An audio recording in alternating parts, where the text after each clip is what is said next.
The Fever Dream of the Maltese Falcon, a Taipei Noir, year 2080. Episode 9. The downside was like a soup dumpling, ready to burst. It was a sweltering 52 degrees, with 20 million packed citizens going about their weekday routine. Most were good people, trying to make ends meet. Some were not. Lummix's job was to deal with those who were on the outskirts of society and falling off the edge, if they even had an edge to fall from. After speaking with the front desk about the old silver Shanghai Express, Lummix knew it was her only clue. She had worked the beat along the train longer and harder than anyone, and when a clue came along, she knew it was the direction the investigation had to take. Detective Rule number 8. There are no coincidences. Her mentor once told her that in an investigation, when a clue is too good to be true, it's because it's true, or at least worth a hard look. To date, it's always paid off. It wasn't a coincidence that the clue came up in Dàshān's room, and definitely not a coincidence that the old Sylve was pulling into the station today. Sure, it had been a decade since shipments of contraband passed through the tunnel from old New Shanghai to new Taipei. That stopped once hydrogen blimps became cheaper to operate, with endless locations for docking or dropping off goods. But trains were still helpful for individual larger items. Besides, Imperial Customs officers put less emphasis on the station since end-to-end encrypted shipping containers that could not be breached became the norm. The officers weren't needed if there was nothing to inspect.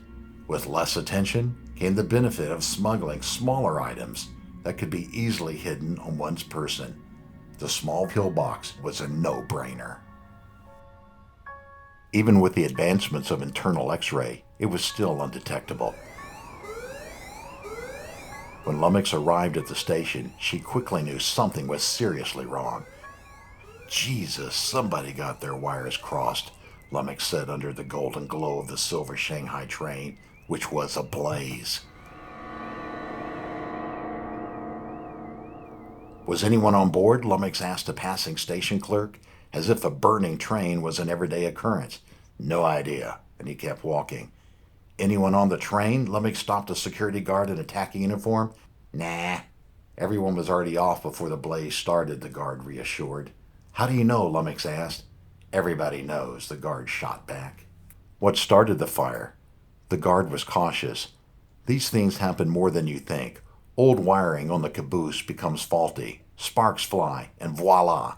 The guard pointed toward the train, and nobody cares. But it is possible someone was still on the train, Lummix pressed again. Lady, anything is possible. But if you're asking me my professional opinion, because I've been watching trains burn for 20 years, then no, there wasn't anyone on the train. This answer didn't put Lummix at ease, since it felt like the chase was over.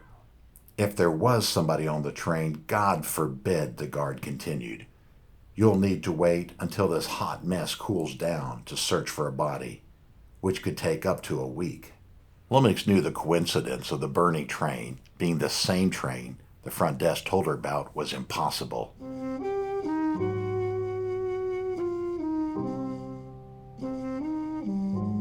Is there anyone I can talk to or leave my information with? Lummix pulled out an old-timey notepad and pen. She scribbled her name and number, tore it off, and passed it to the guard.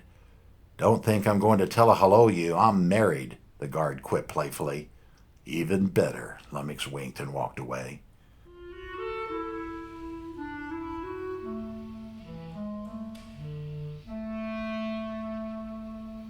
Back at her office, Lummix had time to reflect on what the guard had said. No one could have been aboard. Was it possible the fire was a red herring? It was possible, but why? Because the fire acted as a literal smokescreen. Smuggling the package away for safekeeping was key, while the city looked the other way. Someone knocked on the door. This was unusual, since Xiaohua usually manned the front exit. Lummix didn't have time to check with her AI, but she'd also been in the biz long enough that she knew answers were always behind doors. She opened it to find an old man, Chun, teetering on his heels. Lummix thought he would topple over, but he didn't.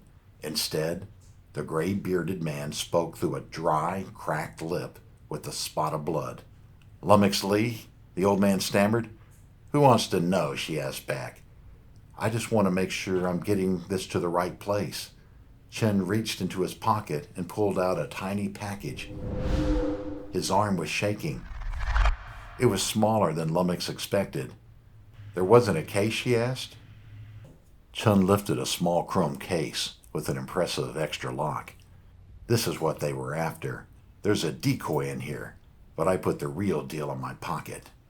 When Chun handed the package to Lummix, she saw blood under his jacket.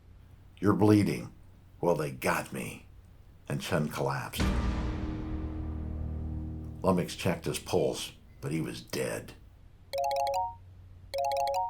The phone rang. Lummix picked up. "Yeah?" She wouldn't normally answer an unlisted number, but a dead body at a tele-hello wasn't coincidental. Subscribe to Taipei Noir on Spotify, Apple, and Google, or wherever you get your podcast. And please share with friends.